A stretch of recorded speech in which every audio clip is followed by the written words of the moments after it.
Ever since it came out in May of this year, I've been obsessed with The Legend of Zelda Tears of the Kingdom.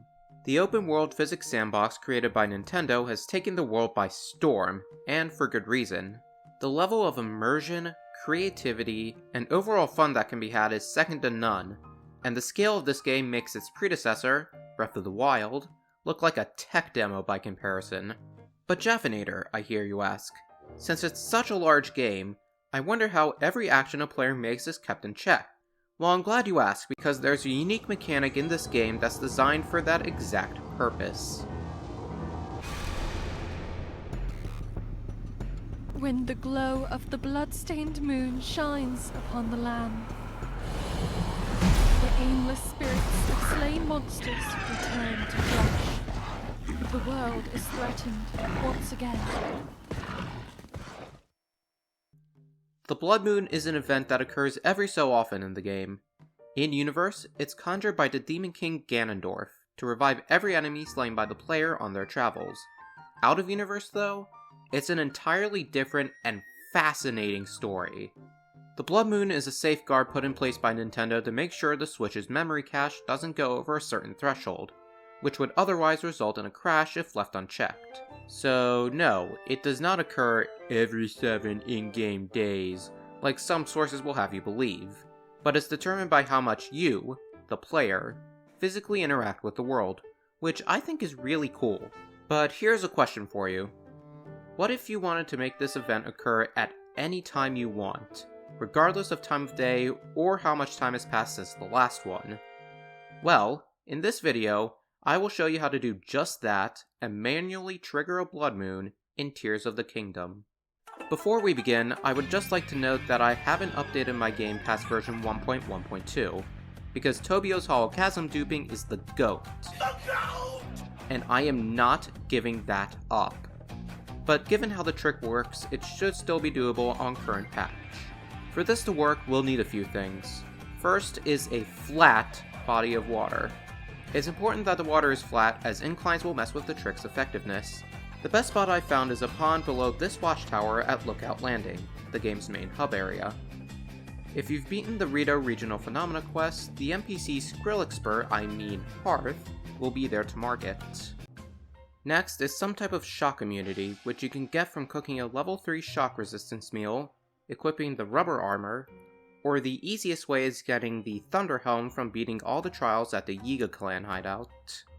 They're all pretty easy though, and the second trial gives a pretty great skill, so I recommend doing them regardless. Following this, we will need a fuse material that will generate a large electric blast. This can be stuff like Topaz, or the horn of a Thunder Gleeok. But what I found to be most effective is the spike shards you get off the Dragon Feroche.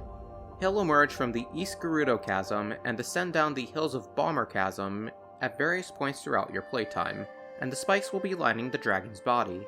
While you're here, also get a Horn Shard, as they're very useful fuse parts and enable you to cook 30-minute buff meals. The final tool you'll need is a 5-shot Savage Lynel Bow. Savage Lynel Bows are the best bows in the game, and are obtained by beating white and silver Lynels.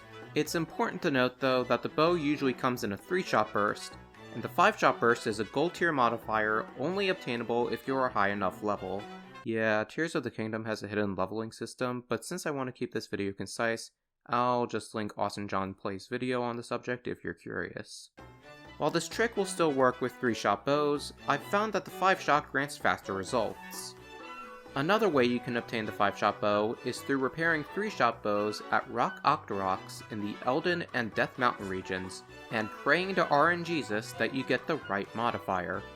Although, I just recommend you go kill white or especially silver Lynels until you get it. Here are some handy spots where I've had 5-shot bows drop in the past. One more optional thing you can have is stamina recovery food. These will help maintain the bullet time effect, where time slows down when you shoot a bow mid-air, allowing for easier shots. But once you're in late game and have 3 full, or nearly full, wheels of stamina, it's not required. Okay, now that we have all our gear, we just have to wait for a Blood Moon. Once that happens, we can technically do the trick, but to prove it's legit, I'll go to the floating coliseum in the depths and fight some Lynels first.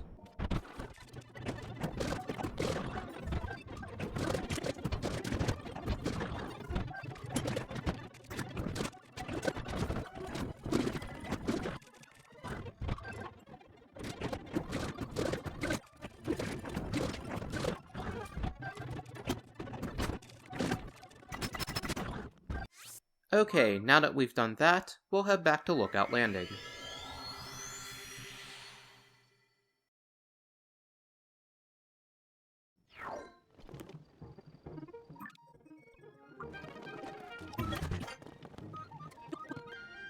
Alright, we're at the watch post. Say hi, Hearth. We must save my family. Okay, yeah, cool, buddy. I'll put that on the list. So now let's go on the roof and start the trick. Okay, with all necessary gear equipped, facing down towards the pond, jump down and activate bullet time by hitting ZL on your controller. Next, click the up arrow on the left Joy-Con to open up your inventory menu. Scroll until you see the Shard of Ferocious Spike, or your electric burst item of choice. Exit the menu and shoot your now electric arrows at the small pond. Keep shooting and you'll notice that the game is lagging terribly. Repeat this process until you either fall into the water or are just about to run out of stamina.